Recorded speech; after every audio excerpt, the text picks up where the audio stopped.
Ride చేసి 3 times లో succeed అయింది. ఈసారి అయితే ఖచ్చితంగా రెడ్ హ్యాండ్ గా డ్రగ్స్ తో మాత్రం దొరికింది. గౌరవ పార్లమెంట్ సభ్యుడు అయినప్పుడు అతనికి ఒక డెకరం ఉంటుంది. తను డ్రగ్స్ తీసుకున్నా తీసుకోపోయిన విషయం పక్క మాడదాం. ఆయన సమక్షంలో డ్రగ్స్ కన్జ్యూమ్ అవుతుంటే, ఒక మాజీ ఎమ్మెల్యే పైలట్ రోహిత్ రెడ్డి సమక్షంలో ఈ డ్రగ్స్ కన్జ్యూమ్ అవుతుంటే మీరు ఎప్పుడైతే ఆదిమూలం దగ్గర నుంచి మొదలైన తెలుగుదేశం 21 నెలల ప్రస్థానంలో తెలుగుదేశం అనే వ్యవస్థ జాగ్రత్తగా గమనిస్తే ఇన్వర్టెడ్ కామాస్ లో చౌదరి సామాజిక వర్గాన్ని వాళ్ళని ఎలా ప్రొటెక్ట్ చేసుకుంటుందో చూడండి. ఇక్కడ ఇతని మీద తక్షణ చర్యలు లేకుండా కోళ్లు మేకలు బలిస్తే రిమాండ్ విధిస్తున్నారు. ఇక్కడ ఇతను రెడ్ హ్యాండ్ గా దొరికిన తర్వాత కూడా కనీసం ఒక్కరోజు కూడా లేకుండా స్టేషన్ బెయిల్ ఇచ్చి బయటకు తీసుకొచ్చారు. రెండోది వెళ్ళి పాస్ పోసుకుంటే మంచినీళ్ళు కొలాయి పట్టుకుని నీళ్ళు తీసుకొచ్చి ఇచ్చాడు. అంటే రేపు పొద్దున చాలా కేటగిరికల్ గా మా వాడు అబద్ధం తెలియనోడు కనీసం పాస్ పోసుకోవడం కూడా రానోడు అన్నట్టుగా పెనట్రేట్ చేస్తారు మనకి. మీరు ఇందులో ఇంకొక లాజికల్ క్రిటికాలిటీ ఒకటి ఉంది సార్. మీరు ఒకటి గమనిస్తే ఈ వ్యవస్థలో డ్రగ్స్ నిర్మూలిస్తామని 2027 మంది పైచీలుగా డ్రగ్స్ తాగి తిని చచ్చిపోయారని చెప్పిన ఈ వ్యక్తి ఎవరు? ఈ పుట్ట మహేష్ యాదవ్ గారు ఎలక్షన్స్ ముందు ఒక ట్వీట్ ఉంది, జాగ్రత్తగా చూడండి.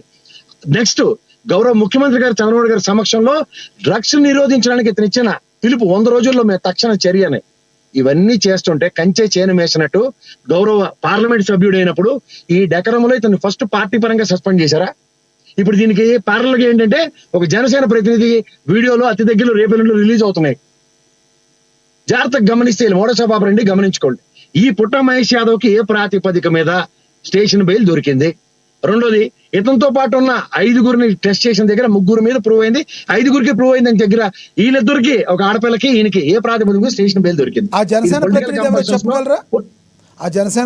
చెప్తానండి. ఇది చూడండి, పనికిమాలిన విషయాల మీద ఉన్న శ్రద్ధ మీలాంటి వాళ్ళు కూడా పనికిమాలిన విషయాల మీద శ్రద్ధ కాదు సార్. పనికిమాలిన విషయాలు ఎవరు భలేవాళ్ళు జనసేన ప్రతినిధి అని మీరు చెప్పారు. ఎవరో మీరు ఏమైనా చెప్పగలరా అని అడుగుతున్నా. చెప్పగలం, ఖచ్చితంగా చెప్పగలం. అప్పుడు చెప్పలేడే మేము ఎడ్యుకేషన్ జర్నలిజం చదువుకోవాలమే. అవును సార్, పనికిమాలిన విషయాలని అడిగిన క్వశ్చన్ మీద సార్ ఇప్పుడు ఖచ్చితంగా వేస్తాను సార్, నేను ఖచ్చితంగా వేస్తాను. మీరు అడిగిన క్వశ్చన్ మీరే అన్నారు కదా ఆ జనసేన ప్రతినిధి అంటున్నా. నేను అన్నదానికి కట్టుబడి కూడా ఉంటా. అదే ఆగండి, ఓపిక పట్టండి. అది 2 రోజుల తర్వాత వచ్చినప్పుడు దాని మీద చర్చిద్దాం. ఈ విషయం ఎందుకు డైరెక్ట్ ఉందని. ఇక్కడ ఈ విషయం మీకు చెప్తాను కదా. పుట్ట మహేష్ కి సంబంధించిన ఒక బయట ఒకటి ఉంది, ఒకసారి చూసాక మీరు మళ్ళీ కంటిన్యూ చేయండి సార్ ప్లీజ్. అదే బయట ప్లే అవుతుంది చూడండి ఒకసారి. ఏలూరు ప్రజలకి అలాగే ఆంధ్రప్రదేశ్ ప్రజలకి అందరికి కూడా నమస్కారాలు. ఇవాళ నేను ఎక్కడ కానీ తప్పు చేయలేదు, మీ అందరికీ నేను చెప్పుకోవాల్సిన అవసరం ఉంది. అలాగే నిన్న ఎన్నో రోజుల నుంచి అక్కడ ఉండే పర్సన్స్ నన్ను కలవడానికి వాళ్ళందరూ రిక్వెస్ట్ చేయడం వల్ల నాకు నిన్న కుదరడం వల్ల వాళ్ళ డిన్నర్కి వెళ్ళడం జరిగింది. ఆ డిన్నర్లో ఎక్కడ కానీ నేను తప్పు చేయలేదు.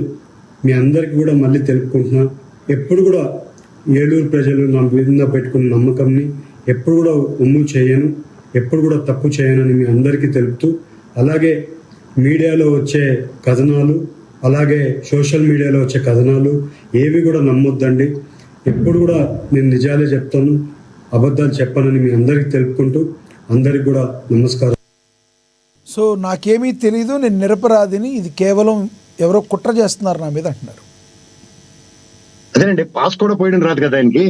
పాస్ కూడా పోయడం రాని వ్యక్తి కింద పెనట్రేట్ చేస్తారు. ఇప్పుడు సార్ నేను కదా సార్, గౌరవ ఎస్పీ గారు గిరిధర్ గారు చెప్పిన స్టేట్మెంట్ చూడండి. రెండోది మీరు ఇక్కడ ఈ విషయంలో మీరు జాగ్రత్తగా గమనిస్తే సార్, ఇది మళ్ళీ రీసౌండ్ స్టార్ట్ అయింది. చెప్పండి సార్. ఈ వ్యక్తి ఒక గౌరవ పార్లమెంట్ సభ్యుడు, 7 నియోజకవర్గాలకు సంబంధించిన ప్రజా ప్రస్థానంలో ఎంపీగా ఎలక్ట్ అయిన ఇతను బాధ్యత ఎక్కడ? నిజంగానే ఇతను తోటి సహచరులు డిన్నర్ కి పిలిస్తే వెళ్ళాడు. అక్కడ ఈ దిక్కుమాల డ్రగ్స్ కన్జ్యూమ్ చేసిన వాళ్ళు మిగిలిన వాళ్ళతో ఇతనికి ఏం అవసరం? ఇతను ఏమైనా పోలీసు కంప్లైంట్ ఇచ్చాడా?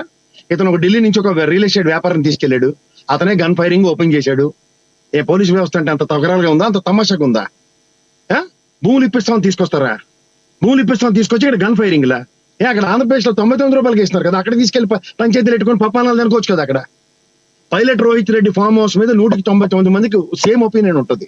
అందులో ఈగల్ వ్యవస్థ పటిష్టంగా దాని మీద కన్సాలిడేటెడ్ గా కాన్సన్ట్రేట్ చేసి అటాక్ చేస్తూనే ఉంది. ఇప్పటికీ రెడ్ హ్యాండ్ గా దొరికిన ఇన్సిడెంట్ ఇదే. గతంలో ఫ్యామిలీ పరంగా ఏదో జరిగింది, అభియోగాలు మాత్రం ఇవ్వబడిన దగ్గర ఇది రెడ్ హ్యాండెడ్ గా దొరికిన సిచ్యువేషన్ ని ఎలా పడితే అలా హ్యాండిల్ చేస్తామంటే పొలిటికల్ కంపల్షన్స్ లో వాట్ ఇస్ దిస్? ఈ పొలిటికల్ కంపల్షన్స్ మనం ఎందుకు యాక్సెప్ట్ చేయాలి? రెండోది, ఇక్కడ మీరు ఈ విషయానికి సంబంధించిన అంశాన్ని ఎప్పుడైతే డైల్యూట్ చేద్దాం అనుకుంటున్నారో ఈ డైల్యూట్ చేసే అంశాలకి క్రిస్టల్ క్లియర్ గా అతనికి స్టేషన్ బెయిల్ ఇవ్వడం, అదర్వైజ్ ఇతన్ని కూడా ఖచ్చితంగా రాజ్యసభ పార్లమెంట్ ఎంపీ స్పీకర్ గారికి ఎప్పుడైతే ఇన్ఫార్మ్ చేసి ఇతన్ని కస్టడీలోకి తీసుకుంటామని ఢిల్లీ వేదికగా ఏదైనా ఒక మూవ్ ఉందా? ఏ ప్రాతిపదిక మీద ఇది? ఇదేనా ప్రజాస్వామ్యంలో నానటోడు మీరటోడు దొరికితే ఓకే, డ్రగ్స్ కన్జ్యూమ్ చేసిన వాడు ఎప్పుడు నేరస్తుడు కాదు, వాడు ఒక బాధితుడి కింద పరిగణిస్తుంది వ్యవస్థ. కానీ బాధితుని కూడా ఈరోజు కఠినతరమైన చట్టాల్లో ఏం చేయాలన్న దాని మీద ఏముంది ఇక్కడ? మిగిలిన ముగ్గురు ఎందుకు జైల్లో ఉన్నారు? వీళ్ళిద్దరు ఎందుకు ప్రివిలేజ్డ్ గా బయటకు వచ్చారు? ఎట్లా కన్విన్స్ అయ్యారు స్టేషన్ బెయిల్స్ కి? అంటే బికాస్ పొలిటికల్ కంపల్షన్సే కదా. గతంలో ఇదే అధికారి ఎవరు, మన ఆయన పేరేంటండి, సబర్వాల్ గారు, అకుల్ సబర్వాల్ గారు ఇదే సినిమా ఇండస్ట్రీని, ఇదే పొలిటికల్ ఇండస్ట్రీస్ ని మొత్తం అంతా తీసుకొచ్చి ఏకదాటి మీద తీసుకొచ్చి టెస్ట్లు గిస్ట్ల దగ్గర స్పాన్ ఆఫ్ నో టైమ్ ఆయన ట్రాన్స్ఫర్ చేసేసారు. అంటే వ్యవస్థ ఇవాళ పొలిటికల్ కంపల్షన్స్ లో నలిగిపోతున్న పోలీస్ వ్యవస్థ కింద మీకు ఎందుకు కనబట్లే? అదర్వైజ్ వాళ్ళ పని ఈగల్ డిపార్ట్మెంట్ కన్సాలిడేటెడ్ గా అటాక్ చేస్తూనే ఉంది ఆ పల్లెటూరు ఫామ్ హౌస్ మీద. ఇప్పుడు దీన్ని తీసుకొచ్చి మార్కెట్ లో చర్చనీయాంశం.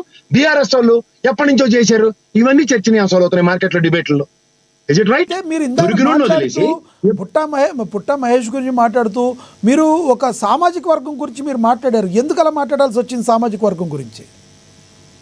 తెలుగుదేశానికి సంబంధించిన సామాజిక వర్గం తెలుగుదేశం అయితే ఒక డిఫరెంట్ ఇన్వర్టెడ్ కామర్స్ లో మనం అందరూ చూడవలసి వస్తుంది. వాళ్ళ మీద ఏం చర్యలు ఉండట్లే.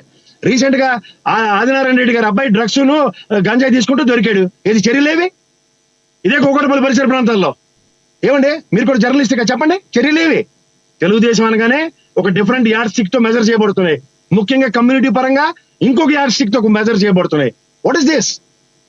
మిగిలిన వాళ్ళకైతే ఒక న్యాయం, వీళ్ళకైతే ఒక న్యాయమా? ఆది మూలం తెలుగుదేశం కాబట్టి చర్యలే లేవు. అక్కడి నుంచి మొదలైంది. గుంటూరు 2 ఎమ్మెల్యే చర్యలే లేవు. కోన రవికుమార్ గారు ఆవిడ ఆత్మహత్య సదృశ్యం, చర్యలే లేవు. ఎన్ని చెప్పాలి ఇలాంటివి? సార్ మళ్ళీ మాట్లాడతాం మీతో.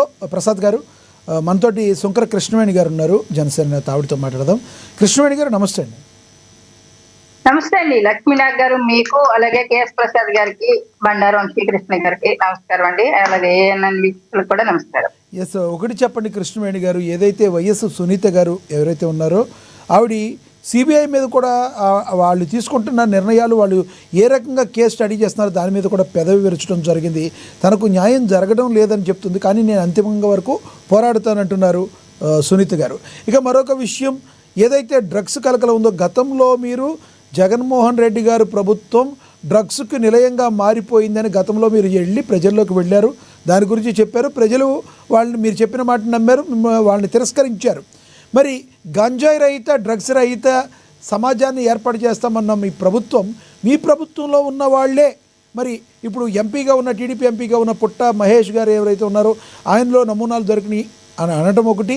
మరొకటి, ఇప్పుడు ప్రసాద్ గారు ఇంకో బాంబు పేల్చారు. ఎవరో జనసేన ప్రతినిధి కూడా మరొక 2 రోజుల్లో ఇంకొక వీడియో బయటకు రాబోతుందని చెప్పారు. మరి దాని గురించి ఏమంటారు మీరు?